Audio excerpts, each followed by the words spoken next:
What do you think people imagine when they picture the Cecil Hotel? Is there a room here that maybe somebody hasn't died in? Elisa Lam from Vancouver, Canada, is missing. The big unanswered question is, where is she? Nearly 3 weeks after Elisa Lam went missing, a body has been found in a water tank on the roof of her hotel.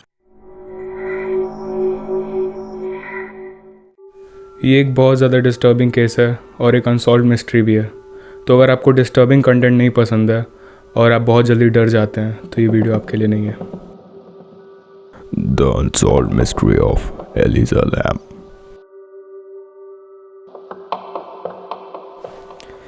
Elijah Lam एक 21 साल की Canadian student थी जो कि university of British Columbia में पढ़ रही थी जब ये केस हुआ। एलिजा लैम एक बहुत ही फ्री नेचर की लड़की थी जिसको नए लोगों से बात करना बहुत ज़्यादा पसंद था। 2012 में उसने टम्बलर यूज़ करना स्टार्ट कर दिया। उस पर वो फैशन से रिलेटेड और अपने कोर्स और अपनी मेंटल इलनेस के बारे में चीज़ें अपलोड करती थी। टम्बलर एलिजा के लिए एक डेली डायरी की तरह था जिसमें वो अपने दिन के बारे में सब चीज़ बताती रहती थी। हमको पता है ज़्यादातर लोग यहाँ पर टम्बलर के बारे में नहीं जानते। तो टम्बलर एक सोशल मीडिया ऐप है, इंस्टा और ट्विटर की तरह। हम भी पहले यूज़ करते थे लेकिन अब इसका क्रेज़ बहुत ज़्यादा कम हो चुका है।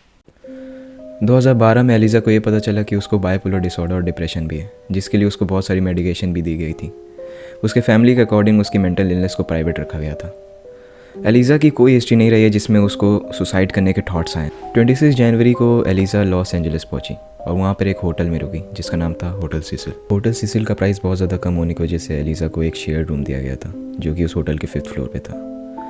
लेकिन उसके 2 दिन बाद ही उसको एक प्राइवेट रूम में शिफ्ट कर दिया गया क्योंकि उसके रूममेट्स बहुत ज़्यादा कंप्लेन करने लगे थे उसके बिहेवियर के बारे में कि वो बहुत ज़्यादा वियर्ड बिहेव करने लगी थी। एलिजा लैम अपने पेरेंट्स को रोज़ कांटेक्ट किया करती थी लेकिन कुछ दिनों से कांटेक्ट ना होने की वजह से उसके पेरेंट्स काफ़ी ज़्यादा घबरा गए थे, जिसकी वजह से उन्होंने लॉस एंजलिस पुलिस डिपार्टमेंट में कंप्लेन कर दी और ख़ुद भी वहाँ आ गए उसे खोजने के लिए। एलिजा को जिस दिन लोगों ने आखिरी बार देखा उस दिन होटल के स्टाफ ने एलिजा को बाहर जाते हुए देखा था। वो बिल्कुल अकेली थी और वो पास के ही बुक स्टोर में गई जिसका नाम था द लास्ट बुक स्टोर। उसकी मैनेजर ने ये बताया कि जब वो वहाँ आई थी तो वो बिल्कुल फ्रेंडली थी, बिल्कुल नॉर्मल तरीके से बिहेव कर रही थी और वो थी लास्ट पर्सन उसको देखने वाली। एलिजा के गायब होने के बाद पुलिस ने पूरे होटल को सर्च करना स्टार्ट कर दिया जहाँ तक वो लीगली कर सकते थे। लेकिन होटल काफ़ी ज़्यादा बड़ा था, उसमें 700 रूम थे तो उसको पूरा सर्च करना पॉसिबल नहीं हो पा रहा था और ये भी कंफर्म नहीं था कि कोई क्राइम हुआ भी है या नहीं। 1 हफ्ते बाद जब उस केस में कुछ क्लू नहीं मिल रहा था तो पुलिस ने पोस्टर लगाने चालू कर दी हर जगह और ऑनलाइन भी पोस्ट किया इस केस के बारे में। काफ़ी सारे लोग पुलिस के साथ मिलके इस केस को सॉल्व करने का ट्राई कर रहे थे लेकिन गेस व्हाट, कुछ भी उनके हाथ नहीं लगा, कोई क्लू नहीं मिल रहा था एलिजा लैम के बारे में। इन्वेस्टिगेशन के टाइम पुलिस को उस होटल के एलिवेटर से एक वीडियो मिला जिसमें एलिजा को आखिरी बार देखा जा सकता है। उस वीडियो में एलिजा बहुत अनयूजुअल बिहेव कर रही है और बहुत ज़्यादा अनरियल एक्ट कर रही है। तो ये रहा वो फुटेज। इस वीडियो को बहुत ज़्यादा टैम्पर किया गया है, जैसा कि आप देख सकते हैं इसमें टाइम अच्छे से नहीं दिख रहा है और इसमें बहुत सारे पार्ट मिसिंग भी हैं।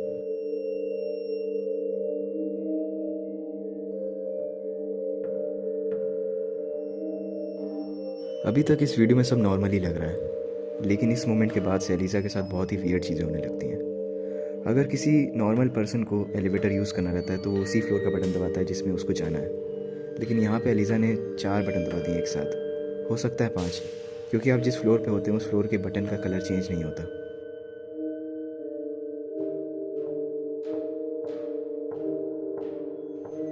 इस मोमेंट पे एक बहुत ज़्यादा वियर्ड चीज़ होती है। नॉर्मली एक पर्सन एलिवेटर में खड़ा होता है तो वो सेंटर में खड़ा होता है, लेकिन एलिजा सीधा साइड में चली जाती है एज इफ़ वो किसी से डर रही हो या फिर किसी से छुपने का ट्राई कर रही हो। और फिर वो 1 सेकंड के लिए एलिवेटर से बाहर देखती है, शायद कोई है जो उसका पीछा कर रहा है। एलिजा की बॉडी लैंग्वेज से ये लग रहा था कि वो किसी से छुपने का ट्राई कर रही है, लेकिन वो डरी हुई नहीं लग रही थी। तो कुछ कह नहीं सकते कि उस टाइम उसके दिमाग में क्या चल रहा था, लेकिन ऐसा ज़रूर लग रहा है कि बाहर कोई तो है जिसके बारे में सिर्फ एलिजा जानती थी।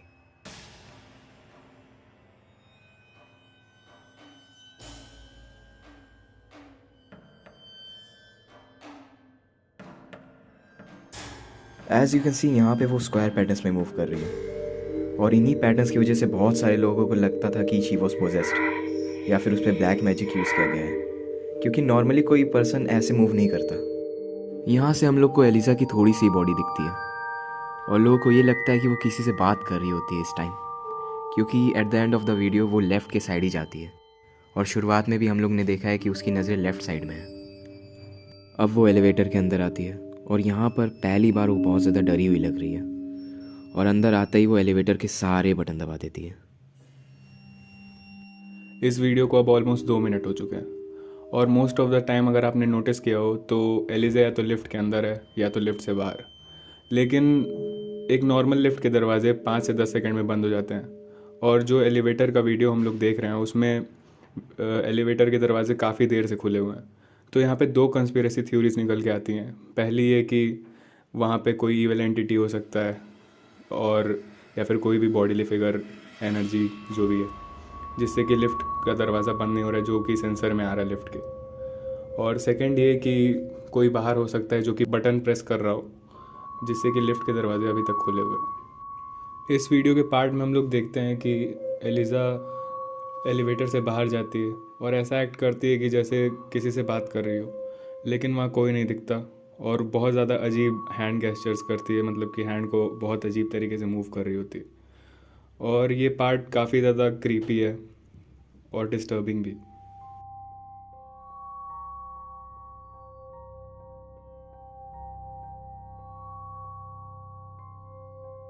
क्या एलिवेटर के बाहर उस टाइम कोई प्रेजेंट था? ये हो सकता है क्योंकि इसका एक क्लू भी मिला है। जब एलिज़ा एलिवेटर से बाहर जाती है और कुछ टाइम के लिए वीडियो में नहीं दिखती, तो लेफ़्ट साइड में जूम करने पे एक ब्लैक कलर का स्पॉट दिखता है, जो कि शायद किसी के शू का हो सकता है, और वो उस आदमी का हो सकता है जो कि वहाँ पे खड़े होकर बटन दबा रहा था। और इस बात से ये भी साबित होता है कि पहला वाला कंस्पिरेसी ट्रू हो सकता है।